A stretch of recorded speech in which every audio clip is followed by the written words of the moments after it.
Start करने से पहले आपको बताना चाहूँगा कि हम लोगों का पीटी क्रैश कोर्स स्टार्ट हो चुका है, जिसके अंदर हम लोगों आपको NCERT topic wise previous year questions, India year book, economic survey, reports और सर्वे, अदर रिपोर्ट्स और सर्वेज, 1 ईयर करंट अफेयर्स, सी सेट के अंदर मैथ्स, इंग्लिश, रीजनिंग और इंग्लिश कॉम्प्रिहेंसिव, और इसके साथ साथ जितना भी पोर्शन आप लोगों को पीटी के लिए इम्पॉर्टेंट है वो सारा करवाएंगे। साथ में आपको टेस्ट सीरीज अवेलेबल करवाएंगे, जो कि पूरा 100 टेस्ट आपको अवेलेबल करवाकर पीटी के सक्सेस को श्योर करवाएंगे। तो जो भी स्टूडेंट हमारे इस पीटी के कोर्स को ज्वाइन करना चाहता है वो हमारे दिए गए नंबर्स पे कॉल करे, व्हाट्सअप करे, या फिर वो किसी भी तरीके से हमसे कांटेक्ट करे। हम अपने आप इन्फॉर्मेशन बाकी प्रोवाइड कर देंगे। आओ टॉपिक स्टार्ट करें। हेलो दोस्तों, नमस्कार, आदाब। दोस्तों आज हम अपना पहला लेक्चर हिस्ट्री का स्टार्ट करने जा रहे हैं और ये आपकी पूरी की पूरी क्लास जो है वो अलग अलग लेक्चर्स के अंदर अपलोड होगी और जो यूट्यूब पे भी अपलोड होंगी कुछ, और कुछ रेगुलर हमारा बैचेस तो चलते ही रहेंगे। सबसे पहला टॉपिक हिस्ट्री का आ रहा है और हिस्ट्री के अंदर मैंने आपको जैसे बताया कि एनसीईआरटी पढ़ने जा रहे हैं। तो एनसीईआरटी पढ़ाने का जो स्ट्रीम है या तरीका है वो क्या होगा, हम लोगों ने क्या किया है, एनसीईआरटी की पूरी बुक जो ओल्ड एनसीईआरटी है उसको हमने यहां लगाया और इसके अंदर लाइन बाय लाइन या एटलीस्ट पैरा बाय पैरा आप लोगों को पढ़ाया जाएगा। और ये पूरे के पूरे जैसे चैप्टर 1 और चैप्टर 2 एंड ऑल, इस तरीके से हम आप लोगों की क्लास स्टार्ट करने वाले हैं। ये एनसीईआरटी का कोर्स है दोस्तों, ये बाइलिंगुअल बैच चलेगा और उस बाइलिंगुअल बैच का मतलब ये होगा कि इसमें इंग्लिश और हिंदी दोनों बच्चों को अच्छे से समझ में आ जाएगा।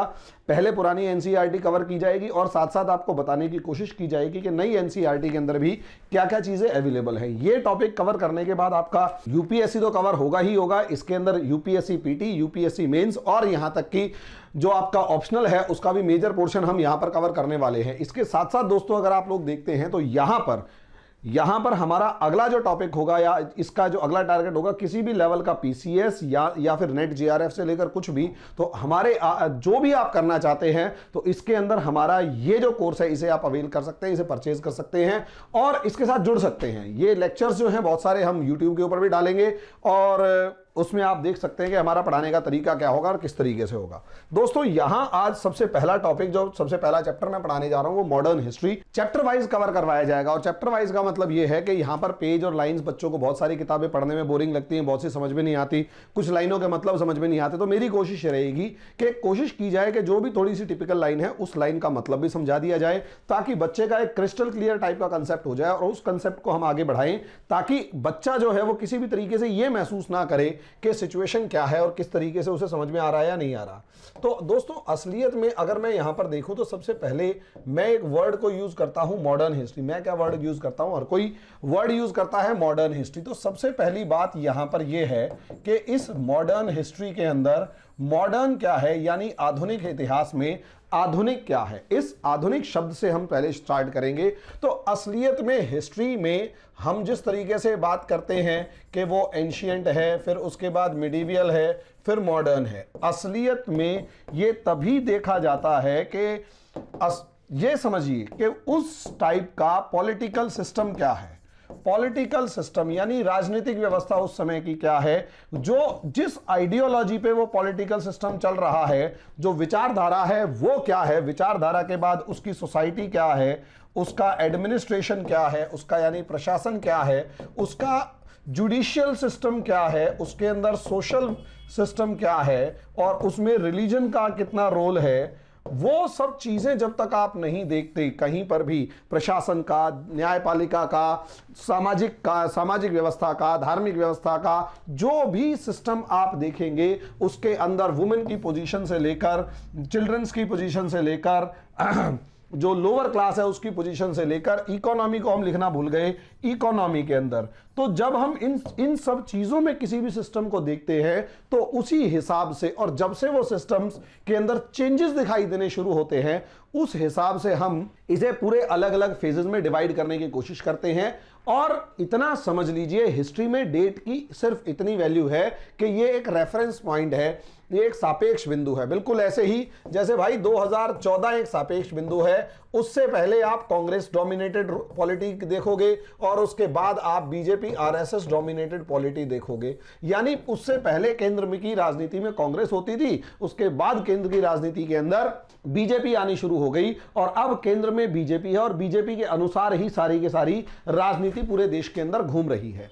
यानी यहां ये जो 2014 है ये रेफरेंस पॉइंट क्यों है? क्योंकि उससे पहले भी हमारे बाप दादा और हम थे, और उसके बाद भी हमारे बाप दादाओं में से बहुत से हैं और हम हैं। मतलब शॉर्ट में ये है कि बहुत से लोग मौजूद हैं और हम भी यहां पर मौजूद हैं। और इसी सिचुएशन को देखते हुए अगर आप देखेंगे तो डेट का इतना सा रेफरेंस है, इसके अलावा डेट का बहुत ज्यादा रेफरेंस नहीं है। सर्कमस्टेंसेस को उस पर्टिकुलर टाइम पीरियड में समझने और आज से कितने साल पहले वो हुआ, उसके अलावा डेट का बहुत ज्यादा सा इंपॉर्टेंस नहीं है। इसीलिए अगर बच्चों को लगता है कि बहुत ज्यादा डेट याद करने से आप लोगों को हिस्ट्री के अंदर बहुत ज्यादा डेट याद करनी पड़ेगी, तो भूल जाइए। असलियत में जितनी थ्योरी पॉलिटी में, जितनी थ्योरी ज्योग्राफी में, जितनी थ्योरी पब एड के अंदर या सोशियोलॉजी के अंदर होगी, उससे कहीं कम डेट्स, फैक्ट्स और थ्योरी हिस्ट्री के अंदर है। सब चीजें बाहुबली वाली कहानी की तरह हैं, फर्स्ट क्लास लेवल पर, अलग अलग लेवल पर आपको समझनी पड़ती हैं। अब आप यहां समझिए कि असलियत में हम मॉडर्न हिस्ट्री को पढ़ते क्यों हैं, या फिर आप मोटे तौर पर जिस किताब की आप बात कर रहे हैं या जिस किताब की मैं बात कर रहा हूं वो कब से शुरू हो रही है। तो असलियत में 18th सेंचुरी से शुरू होती है। अब बहुत से बच्चों को ये समझ में नहीं आ रहा 18th क्या है, 19th क्या है एंड ऑल। तो देखो, घबराने वाली बात नहीं है दोस्तों, कोई समस्या वाली बात। असलियत में 1700 प्लस जो है वो 18th है। 1700 से 1800 के बीच 1700 टू 1800 जो है वो कहलाएगी 18th सेंचुरी। 1800 से 1900 के बीच में जो है वो कहलाएगी 19th सेंचुरी। और 1900 से 2000 के बीच की जो है वो कहलाएगी 20th सेंचुरी। और 2000 से ऊपर 2100 के बीच की जो सेंचुरी है वो कहलाएगी 21st सेंचुरी। तो सवाल यही है कि जो भी आप 18th देखें तो वो पहला पार्ट इसी में होगा। बहुत सारे स्टूडेंट्स को ये होता है कि सर फर्स्ट हाफ यानी 1750 से 1750 तक, यानी अप टू 1750, और उसके बाद यानी सेकेंड हाफ 1750 से 1800 के बीच तक। शॉर्ट में देखो, ये एक बहुत छोटी छोटी टर्मिनोलॉजी है जिसमें बच्चा अक्सर कंफ्यूज रहता है। अब समस्या समझिए या मामला समझिए है क्या।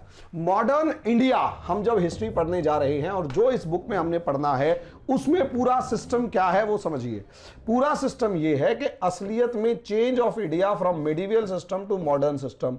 इंडिया किस तरीके से मिडिवियल सिस्टम से मॉडर्न सिस्टम में एंटर कर गया, इंडिया किस तरीके से मिडिवियल सिस्टम से मॉडर्न सिस्टम में एंटर कर गया, इसी को कहा जाता है, ये पूरी स्टडी ही यानी जो राजा महाराजाओं से लेकर हम डेमोक्रेसी के अंदर निकल गए, जो हम किसी तरीके से रामायण महाभारत पढ़ने से शुरू होकर हम लोगों ने साइंस एंड टेक्नोलॉजी से लेकर IIT IIM तक पढ़ना शुरू कर दिया, और शॉर्ट में बहुत लंबे लेवल तक हम कहीं ना कहीं अपने आप को चेंज कर चुके हैं। तो इस पूरे सिस्टम को पढ़ने के लिए हमें जो चीज चाहिए वो इस बुक में मिला हुआ है कि हम यहां पर अगर मोटे तौर पर देखें तो असलियत में मॉडर्न हिस्ट्री क्या है।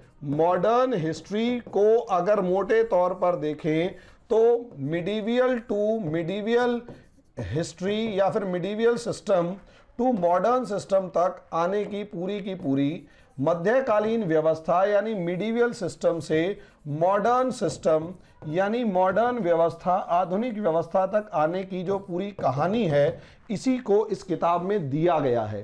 किसी भी किताब को जब आप पढ़ना शुरू करते हैं तो इतना समझ लीजिए, जब तक आप उस किताब के अंदर उस किताब को पढ़ाने का ऑब्जेक्टिव क्या है वो नहीं समझते, तब तक आप लाइफ में उस किताब को रटने के अलावा कुछ काम नहीं कर सकते। और यही कारण है किताब का इंट्रोडक्शन पढ़ना सबसे ज्यादा जरूरी होता है कि उस किताब में जो राइटर है या वो राइटर जो है वो उस किताब के अंदर बताता है कि किस ऑब्जेक्टिव के साथ ये किताब लिखना शुरू किया गया है। और जब तक आप उसके इंट्रोडक्शन को नहीं पढ़ेंगे, किताब समझने का आपको कोई फायदा नहीं होगा, आप किताब समझ ही नहीं पाएंगे कि मामला है क्या। यही रीजन है पूरी किताब को पढ़ना एक तरफ और किताब का इंट्रोडक्शन पढ़ना एक तरफ, और यही कारण है कि आप लोगों को इंट्रोडक्शन पढ़ने के लिए सबसे पहले कहा जाता है। और ये रियलिटी है, जब तक आप इंट्रोडक्शन नहीं समझेंगे आप कभी भी किताब को अच्छे तरीके से नहीं समझ सकते। तो असलियत में इस किताब के इंट्रोडक्शन को जब आप पढ़ेंगे तो आपको समझ में आएगा कि इसका सिर्फ और सिर्फ एक ऑब्जेक्टिव है कि ज्यादा से ज्यादा लोगों को यह बताना कि हम मिडिवियल सिस्टम से मॉडर्न सिस्टम में किस तरीके से एंटर कर गए। और इस बुक को फिर ऑब्वियस सी बात है हम कंप्लीट करने जा रहे हैं।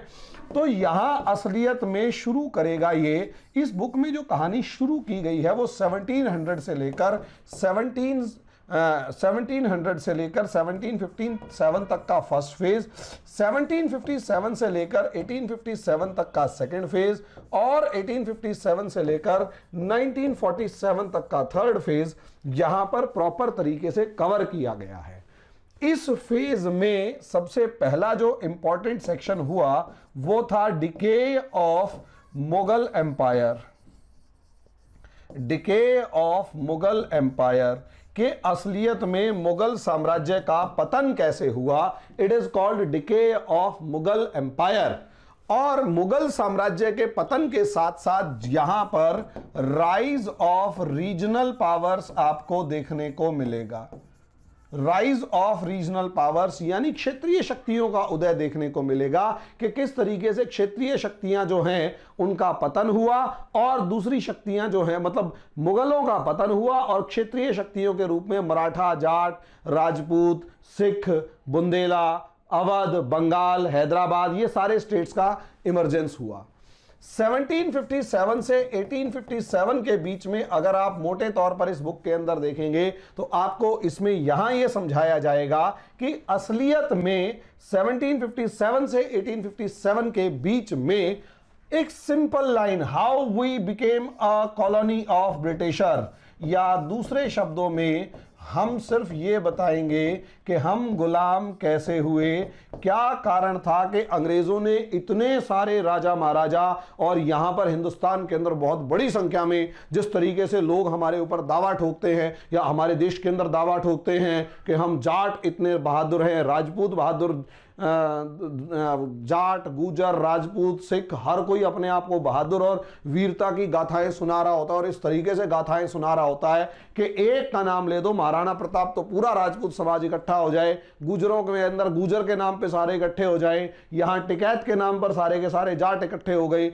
शॉर्ट में कहने का मतलब यह है कि इतने एग्रेसिव लेवल पर अगर आप लोग देखते हैं कि इनके अंदर एग्रेसिव इतनी ज्यादा है, ये एक वीर कौम इतनी जबरदस्त होने के बावजूद, और साउथ में चले जाएंगे तो एक से बढ़ के एक वॉरियर कम्युनिटीज हैं, रेड्डी से लेकर और दूसरे के सारे इसी तरीके से ईस्ट में चले जाएंगे तो हर कोई बहादुर है, वेस्ट में जाएंगे तो हर कोई बहादुर है, नॉर्थ में जाएंगे तो हर कोई बहादुर है, पूरे हिंदुस्तान बहादुरों से भरा पड़ा है, वीर गाथाएं एक से बढ़ के एक हैं। फिर भी सोच कर देखिए, मुट्ठी भर अंग्रेजों के सामने ये लोग इस तरीके से ताश के पत्तों की तरह बिखर के गए कि ये 100 साल मतलब 200 साल तक गुलाम रहे। तो और आज भी ये गुलामी है कि ये अंग्रेजी के अंदर हम जो लिख रहे हैं गुलामी ही है, मानसिक गुलामी है। सोच कर देखिए, यहां तक कि अंग्रेजों ने आपके दिमाग को इस हद तक बदल दिया, अंग्रेजों ने आपके दिमाग को इस हद तक बदल दिया कि उन्होंने अपने बड़े अफसरों का नाम लॉर्ड रखा, और आपके यहां पर लॉर्ड कृष्ण और लॉर्ड राम कहते हैं, यानी आपके राम और कृष्ण को Lord Wellesley, Lord Willingdon, Lord Mountbatten के बराबर का रख दिया। मतलब उनके लिए वो लॉर्ड महानुभाव है और यहां पर हमारे भगवान को भी लॉर्ड कह रहे हैं। तो सोच कर देखिए, और मजे की बात इंडिया वाले कह रहे हैं। इस मानसिकता, ये जो मानसिकता है, ये आप लोगों को समझनी है कि असलियत में अंग्रेजों ने तुम्हारे दिमाग के साथ क्या खेल किया और कहां तक खेल किया कि आज तक आप उलझे हुए हैं, समझ नहीं पा रहे कि हो क्या रहा है। और अंग्रेजी को हटाने की तो सोचने भी दूर की बात है। आप लोग ये तक कह रहे हैं कि हिंदी भाड़ में जाए, पहले अंग्रेजी। और यूपीएससी के अंदर देख लीजिए, मैक्सिमम सिलेक्शन 90% सिलेक्शन जो है इंग्लिश मीडियम से हो रहे हैं। पूरी की पूरी भारतीय जितनी भारतीय भाषाएं हैं सबका मिला के 10% टच नहीं करता, और अकेला अंग्रेजी जो है, इंग्लिश जो है वो 90% लेकर जा रहा है। और यहां तक कि क्यों, और इसी के पीछे आज हम सोचेंगे कि ये मानसिकता कहां से आई, मेंटालिटी कहां से आई कि उनके जो बड़े बड़े अफसर हैं उनको लॉर्ड कहा जा रहा है और आपके भगवान को लॉर्ड की उपाधि दे दी गई, और आप आज तक कह रहे हैं लॉर्ड कृष्ण और लॉर्ड रामा। और मजे की बात, अपने भगवानों के नाम तक ढंग से नहीं लिए जाते, लॉर्ड कृष्णा कहा जाता है, लॉर्ड रामा कहा जाता है।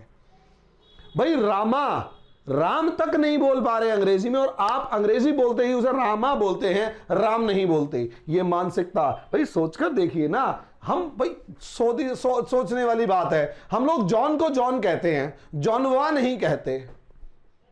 हाँ, हम जो क्रिस्टोफर है उसे क्रिस्टोफर कहते हैं, क्रिस्टोफर वाह नहीं कहते। तो उन्होंने रामा कैसे कह दिया, और मजे की बात उन्होंने कह दिया और हम क्या बोल रहे हैं। इस मानसिकता को जब तक आप नहीं समझेंगे हिस्ट्री के अंदर, तब तक कोई फायदा नहीं है हिस्ट्री पढ़ने का। और यही किताब आपको ये सब चीजें बताएगी कि आपकी बुद्धि के साथ कैसे खेला गया, आपकी सोच के साथ कैसे खेला गया, और सोच को इस हद तक क्यों बदल दिया गया कि आप अपने लॉर्ड तक, अपने भगवान तक के नाम को, भगवान को उनके अधिकारियों के बराबर मानते हैं। लॉर्ड राम, लॉर्ड कृष्ण और लॉर्ड वेलेस्ली, लॉर्ड डलहौजी, तो आपको ये लॉर्ड की उपाधि उनके अधिकारियों की और आपके भगवान की बराबर सी होगी। और मजे की बात बोल रहे हैं, ये पढ़ेंगे, इसमें कोई राष्ट्रवाद वगैरह नहीं है, इसमें सिर्फ ये है कि उन्होंने तुम्हारे दिमाग के साथ खेला कैसे, उन्होंने तुम्हारे दिमाग के साथ खेला कैसे कि रामा, उन्होंने रामा बोला तो तुम भी रामा बोल रहे हो अंग्रेजी में। मेरी बेटी के स्कूल में बोलते हैं, मैं तो बोल दिया था अपनी बेटी को, बेटा राम बोला कर, रामा नहीं। What the hell is this के रामा। हम अपने भगवान का नाम भी अंग्रेजी में बदल के लेंगे और वो बताएंगे कि हमारे भगवान का नाम क्या है, रामा।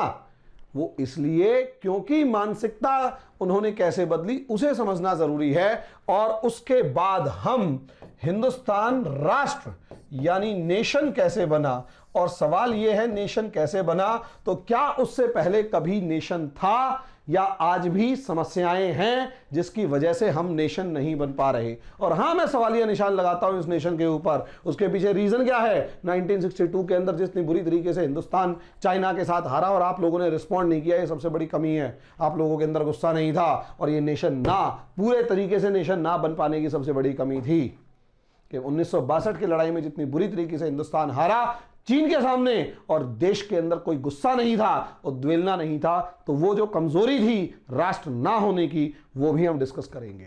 राष्ट्र है नहीं है, कैसा है कैसा नहीं है, इन सब चीजों के ऊपर, यानी शॉर्ट में हम गुलाम कैसे हुए, हम आजाद कैसे हुए, पाकिस्तान क्यों बना, प्रॉब्लम क्या है, किस तरीके से आज भी अंग्रेजों के बोए हुए जहर के बीज हमारे समाज के अंदर बिलबिला रहे हैं, वो बार बार उखड़ उखड़ कर आते हैं और हम अपनी ही आइडेंटिटी क्राइसिस से गुजर रहे हैं। हाँ, हिंदुस्तान एक बहुत बड़े लेवल की, मतलब एक काफी बड़े स्तर की आइडेंटिटी क्राइसिस, एक पहचान के संकट से गुजर रहा है। वो ये डिसाइड नहीं कर पा रहा कि किस तरीके से उसे अपनी पहचान को आगे बढ़ाना चाहिए। और यही कारण है हम इस मॉडर्न हिस्ट्री की इस किताब के अंदर उन्हीं चीजों को ढूंढ ढूंढ के पढ़ेंगे, एक एक चैप्टर को ढूंढ ढूंढ के पढ़ा जाएगा। अब आगे, change of India from medieval system to modern India और मॉडर्न सिस्टम, किस बिहाफ पर आप कहेंगे, तो सबसे पहले हम पढ़ेंगे स्टेट सिस्टम कैसे बदला, राजा महाराजाओं से डेमोक्रेसी कैसे आई वो देखनी है। उसके बाद राजनीतिक व्यवस्था के अंदर कैसे आप लोग लोकतंत्र को चला रहे हैं और किस तरीके से लोकतंत्र जो है चल रहा है, और उसमें वही स्टेट सिस्टम अलग है। आप डेमोक्रेटिक सिस्टम, आप रिपब्लिक कैसे बने, पॉलिटिकल सिस्टम में आप डेमोक्रेटिक कैसे बने, आपका प्रशासन कैसे बदला, आपकी न्याय व्यवस्था जुडिशरी कैसे बदली, आपका एजुकेशन सिस्टम कैसे बदला, आपकी सोसाइटी, कल्चर, रिलीजन, आइडियोलॉजी, सब के अंदर जो बदलाव आया, और 250 साल पहले के हिंदुस्तान में और आज के हिंदुस्तान में किस तरीके से चेंज आया, और उसमें अंग्रेजों का क्या रोल था, वो सब चीजें हम इस क्लास के अंदर, इस बैच के अंदर डिस्कस करने वाले हैं। 18th India in 18th century, 18वीं शताब्दी के अंदर भारत, इसे हमने पढ़ना है। तो असलियत में सबसे पहला सिस्टम क्या है, डिक्लाइन ऑफ मुगल एम्पायर। इस पूरा चैप्टर जो चैप्टर नंबर 1 है इसको हम पढ़ रहे हैं। अब first chapter of it is decline of Mughal empire, Mughal साम्राज्य का पतन। यहां आप देखेंगे, उसके बाद भाई सबसे पहले तो यही है ना कि जब तक मुगलों, क्योंकि आप यहां पर शुरू में क्या है, मुगल से अकबर, जहांगीर, शाहजहां, औरंगजेब, और इन मुगल्स के इतने महान, 4 महान शासकों के जो वंशज थे वो इतने निकम्मे नाकारा कैसे हुए, उसको देखना पड़ेगा और उसके पीछे के कारणों को पढ़ना पड़ेगा। तो सबसे पहले इस किताब के अंदर यही बताया गया है, डिक्लाइन ऑफ मुगल्स क्या था, मुगलों के पतन का कारण क्या था। और उसके बाद आप ये पढ़ेंगे कि इंडियन स्टेट्स जो मुगलों के पतन के बाद, चाहे वो हैदराबाद हुआ, अवध हुआ, बंगाल हुआ, मराठा हुआ, मैसूर हुआ, पंजाब, सिंध, और उसके बाद राजपूताना, उसके बाद बुंदेलाज और भी बहुत सारे, जाट, रोहिल्ला, जाट, रोहिलखंड, ये सारे के सारे कैसे छोटे छोटे इलाकों के अंदर डिवाइड हो गए, इनको भी आपको समझना पड़ेगा।